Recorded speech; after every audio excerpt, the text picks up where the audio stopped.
The following is a production of Learfield Sports.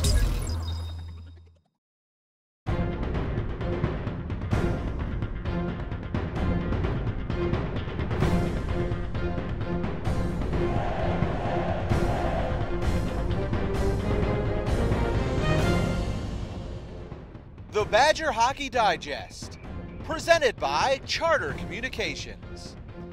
Hi, and welcome once again to the Badger Hockey Digest, brought to you by Charter. I'm the radio voice of Wisconsin hockey, Brian Posick, with head coach Mike Eaves inside the brand new locker room for the Wisconsin Badgers, right next to the Kohl Center and LeBron Arena. And you know, I had several tours of this facility as it was being constructed, and we were just joking a moment ago. It's kind of your home, but not yet your home. There's still some things that need to be done. Well, I think the standard talk is when you move into a new place, let's say you build a home, it's a house until you get all your pictures up on the wall and you make it your own. And that's kind of where we're at right now. It's a beautiful house.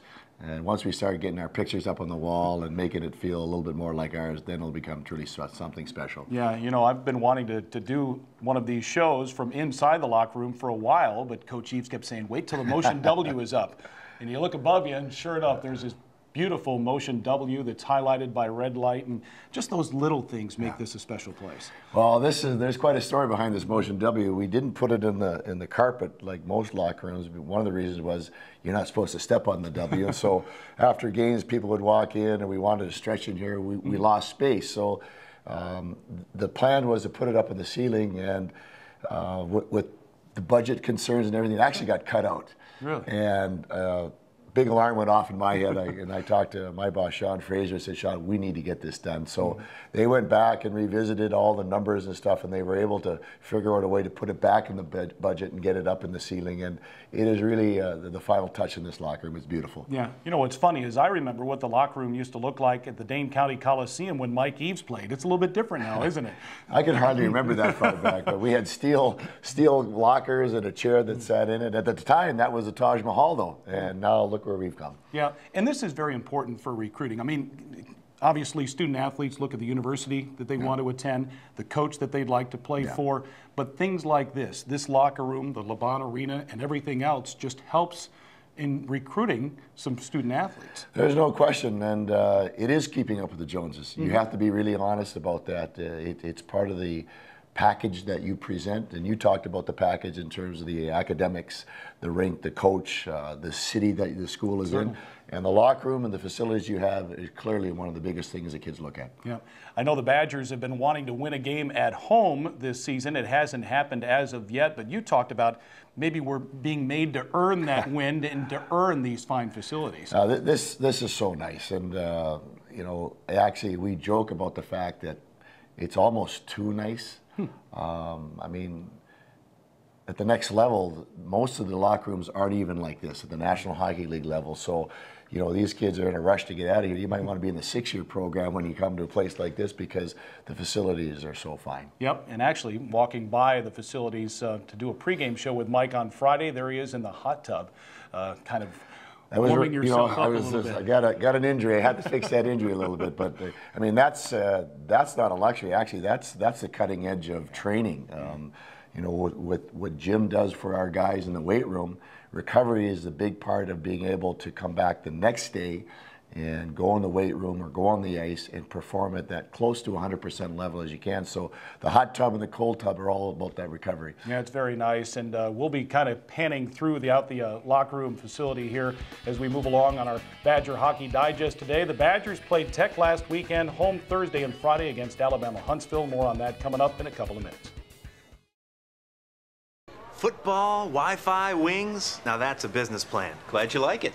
Question is, how are you liking Charter Business? Well, our internet's a lot more powerful than with phone company DSL. It can actually run all this now. Plus, we've got reliable phone, and we're saving like crazy. Another everyday victory. Let me see your in-zone dance. No, I don't dance. All right, let's just do a flying chest bump and call it a day. To save over 25% versus the phone company and get up to a $500 gift card, call now. The Wisconsin Badgers back at home to wrap up the first semester. They'll take on Alabama-Huntsville Thursday and Friday at the Kohl Center. Last weekend at the Kohl Center, Wisconsin and Michigan Tech played to a couple of ties. 1-1 on Friday. Late power play goal from Tyler Barnes, and and then a 3-3 draw on Saturday. So many good things, though. You know, you score 3 goals on Saturday, and the way your team has been unable to score at times, you'd think 3 would be enough. You had so many chances, though, to win that hockey game, and even on Friday, too. Well, both nights, we outchanced our opponent, and it's funny, I ran into Coach Ryan yesterday in the hallway, and we were both lamenting about our inability to put the biscuit in the basket or the puck in the net or whatever you want to say, but you know, we both talked about things that we feel our teams are controlling now. And, you know, Bo is known for his ability to play without the ball, and we take great pride in that, because the better you are without the ball, you're already going to have it. So, you know, we had 66 hits on Saturday. We outchanced our opponent. Our penalty killing is 100%. We're doing some good things. And, you know, when you're not getting rewarded, you know, people tend to, well, is the sky falling? Yeah. Let's take a look at what we're doing well, continue to do those things, get better, and find a way that we can, you know, upgrade our production. And in our world, you've heard us talk about manufacturing runs, and manufacturing goals is what we have to do right now. We got to get some goals where they hit us in the fanny, and so we'll go to the net, go to those hard areas, and hopefully some of those goals will start going in for us. Yeah, somebody asked Bo Ryan on Monday, what do you say to somebody that's in a shooting slump? And he said, make it. Of course, he was joking. Yeah. You really can't say. Yeah. You have to do. You have to work at it, right? And, you know, going back to basketball for a little bit, you know, Michael Jordan, he used to go into slumps, but he kept shooting. Mm-hmm. You know, he had that belief. And I think when people go into slumps scoring, there's a mindset that starts to take, you got to battle that. You got to go back to making sure you're in great shape, do the little things in practice, and just keep believing that, you know, it's going to come, because goal scoring is a lot like that creative side of your brain. There's a flow and ebb, and you get away from it, it'll come back. History will repeat itself. And so guys like Barney's starting to score now, you know, and Derek Lee will come around, and Nick will, you know, we've got some people in the lineup that the history is going to repeat itself. We'll get some more goals here. Yep, Tyler Barnes had a goal in each of the games against Michigan Tech. Mark Zangerly returned after a month absence. Nick Kurdelis only played his 3rd and 4th games with the Badgers. In time, those 3 will gel. You have them on the same line. Yeah, they at times they look pretty good. At times they look a little out of sync, but that's what is to be expected. I mean, I know Mark Zangerly is a very good offensive player, and the fact is he's been out for a month.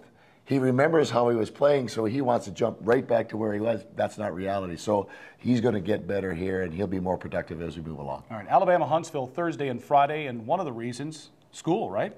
Yeah, we got exams starting on Saturday, so it's a little bit different, but this way on Saturday when the exams start, the kids are free to go do their exams and be all focused on that. And Huntsville's a program without a conference, looking to join the WCHA maybe next season. You schedule them in hopes of helping them maintain their program. Well, the program was gone there for a little bit, then it came back, and we had them on the schedule, then we took them off the schedule, and then when they came back, we still had space, and you know, we don't want to lose another hockey school within the conference or within the country, so we put them back on the schedule to kind of help them out here. All right, the Badgers and the Chargers Thursday and Friday, both games start at 7:05.